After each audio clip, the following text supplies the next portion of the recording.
দেখছেন সবার খবর, সবার নজর, বার্তা এক নজর। ভয় আউট, ভরসা ইন।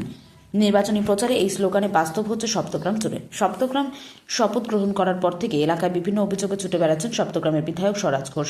অবৈধ টোল বন্ধ করা হোক শুরু করে পৌরসভার সমস্যার সমাধানের হাত বাড়িয়েছেন নবনির্বাচিত বিজেপির বিধায়ক স্বরাজ ঘোষ। সপ্তগ্রাম বিধানসভার অধীনে সপ্তগ্রাম পঞ্চায়েতে উপস্থিত হয়ে তিনি জানান, আমরা প্রতিনিধি হয়েছি মানুষের পরিষেবা দেওয়ার জন্য। মানুষের পরিষেবা যখন বিঘ্ন ঘটবে, সেই পরিষেবা যাতে সুষ্ঠুভাবে পায় সেখানে আমরা পৌঁছে যাব। সপ্তগ্রাম পঞ্চায়েতে এসে উপস্থিত হয়েছি। এখানে সবথেকে বড় সমস্যা পানীয় জল। ভোট প্রচারে এসেও মানুষের এই সমস্যার কথা শুনেছি। যারা অবস্থাপন্ন তাদের বাড়ি সব মার্শাল বন্ধ রেখে পিএইচের জল বাড়িতে নিয়ে জলের পাম্প করে তাদের স্টোর করেছে এবং অবৈধভাবে সেই জল নিয়ে বাসন মাজা, কাপড় কাচা ব্যবহৃত হচ্ছে। তাতে জল অপচয় বেশি হচ্ছে। গরিব মানুষেরা জল পাচ্ছেন না। আমি প্রধান সাহেবের কাছে দেখা করেছি, বলেছে অতি শীঘ্রই সে বাড়িগুলি দোতলা, তিনতলা, তাদের অবস্থা ভালো, তাদের কানেকশন বিচ্ছিন্ন করতে হবে এবং গরিব মানুষদের কথা চিন্তা করে এই ব্যবস্থা নিতে হবে। প্রথমে মাইক প্রচার করতে হবে, তারপর ব্যবস্থা নিতে হবে। আমি খোঁজ নিচ্ছি কোনো সরকারি জায়গা যদি কোনো দাতা দখল নিয়ে থাকে তাকে প্রশাসনকে সাথে নিয়ে সেটাকে ভেঙে দেব। ভয়মুক্ত, ভরসামুক্ত বিধানসভা হবে সপ্তগ্রাম বিধানসভা।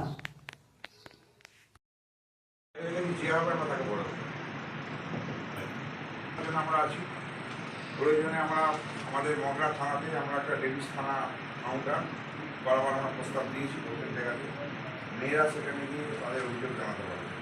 থানায় গিয়ে মহিলারা গিয়ে করে দাঁড়ানো থাকে, তাদের অনেক কথা বলতে পারে না, অগ্রাধিকার দেওয়া হবে, তারা তাদের কথা বলতে পারে। তাই উন্নয়নের হাতে উন্নয়নের সাথে সবাইকে আমি নিজেদের ব্যক্তিগত কিন্তু রাজনীতি করতে আসি, আর কেউ আঙুল ঘোরাবে, পাই খাওয়াবে, তার জন্য আমরা কিন্তু আসি। সেখানে কি একজন কী করবে তাদের কি বেশি যায় না। আমরা জনপ্রতিনিধি হয়েছি মানুষের পরিষেবা দেওয়ার জন্য। তাই মানুষের যেখানে পরিষেবাতে বিঘ্ন ঘটবে এবং পরিষেবা যেখানে পাবে না, তাদের পরিষেবা কীভাবে দেওয়া যাবে তার জন্য আমরা প্রত্যেকটা জায়গাতেই ভিজিট করছি অটোমেটিক। সপ্তগ্রাম পঞ্চায়েতের সবথেকে বড় সমস্যা সেখানে জলের সমস্যা আছে, পানীয় জল। পানীয় জল আমি প্রচারের আগে, যখন নির্বাচিত হওয়ার আগে যখন প্রচার করেছি, প্রত্যেকটা বাড়িতে একই রিপোর্ট, এখানে আমরা জল পাই না।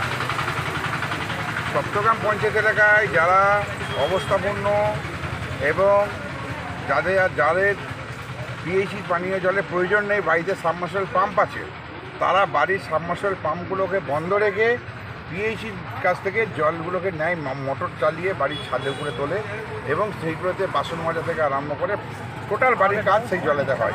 তাতে কি হয়েছে, তাতে এখানে সাধারণ মানুষের পানীয় জলে ঘাটতি হচ্ছে। আমি প্রধান সাহেবকে বলেছি, এখানে প্রধানের সঙ্গে বসে কথা বলেছি, আপনি ইমিডিয়েটলি এখানে মাইক প্রচার করুন।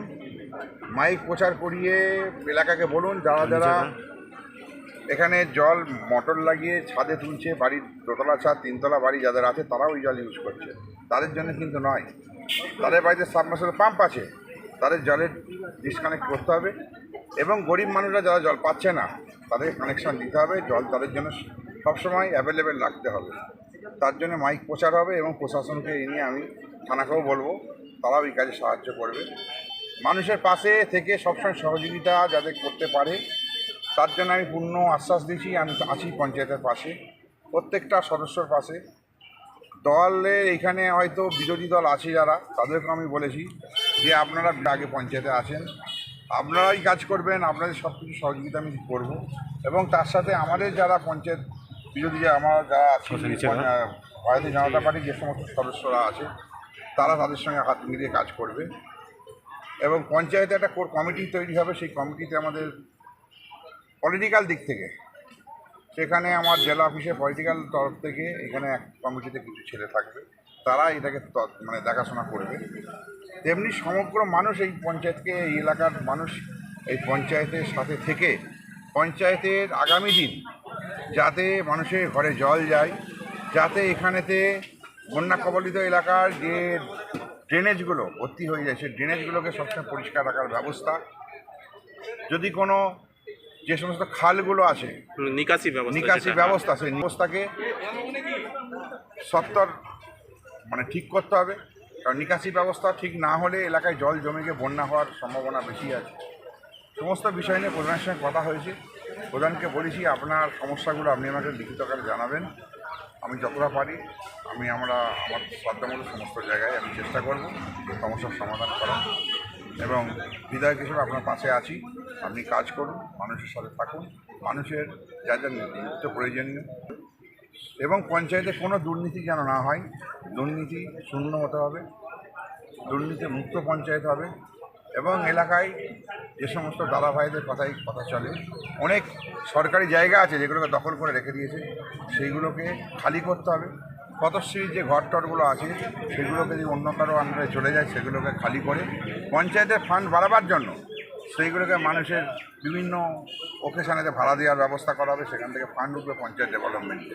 সব কিছু নিয়ে আলোচনা হয়েছে, এবং পরে আবার আমি আসবো পঞ্চায়েতে 1 সপ্তাহ 10 দিন পর আবার আসবো, এসে